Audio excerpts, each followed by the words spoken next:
மாண்புமிகு பேரவைத் தலைவர் அவர்களே, உலகில் தான் உற்பத்தி செய்யும் பாலை தனது சந்ததிகளுக்கு மட்டுமின்றி மனிதர்கள் உள்ளிட்ட பிற ஜீவராசிகளுக்கும் வழங்கி உயிரை காக்கும் பசுவை தெய்வமாக போற்றி வளர்த்து வருவது நமது பாரம்பரியத்தின் சிறப்பு.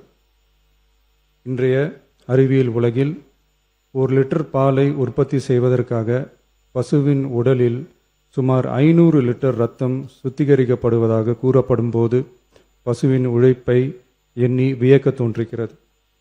தமிழ்நாட்டில் 8800 பால் கூட்டுறவு சங்கங்களில் உள்ள 3,16,000 பால் உற்பத்தியாளர்களிடமிருந்து தினசரி 34 லட்சம் லிட்டர் பால் கொள்முதல் செய்யப்பட்டு ஆவின் நிறுவனத்தின் மூலம் நாளொன்றுக்கு 31 லட்சம் லிட்டர் பால் நுகர்வோருக்கு விற்பனை செய்யப்பட்டு வருகிறது. தற்போது 4.3% கொழுப்புச்சத்து மற்றும் 8.2% இதர சத்துகள் அடங்கிய 1 லிட்டர் பாலுக்கு கொள்முதல் விலையாக 35 ரூபாயும் மாநில ஊக்கத்தொகையாக 1 லிட்டர் பாலுக்கு 3 ரூபாயும் ஆக மொத்தம் 1 லிட்டருக்கு கொள்முதல் விலை 38 ரூபாய் 5/11/2022 முதல் வழங்கப்பட்டு வருகிறது.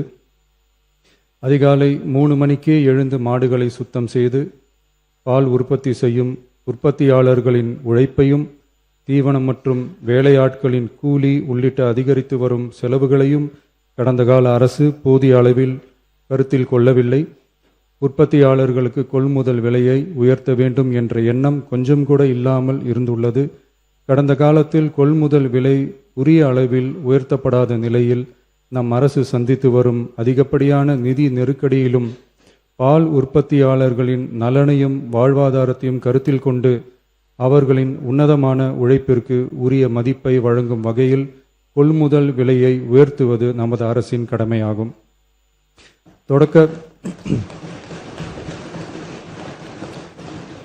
தொடக்க பால் உற்பத்தியாளர்கள் கூட்டுறவு சங்கங்களில் பால் வழங்கும் 3,16,000த்திற்கு மேலான பால் உற்பத்தியாளர்கள் பயனடையும் வகையில் பால் கொள்முதல் விலையை லிட்டர் ஒன்றுக்கு கூட்டுறவு சங்கம் மூலமாக 1 ரூபாய் உயர்த்தவும், மேலும் அரசு ஊக்கத்தொகை 3 ரூபாயிலிருந்து 5 ரூபாயாக உயர்த்தவும் ஆக மொத்தம்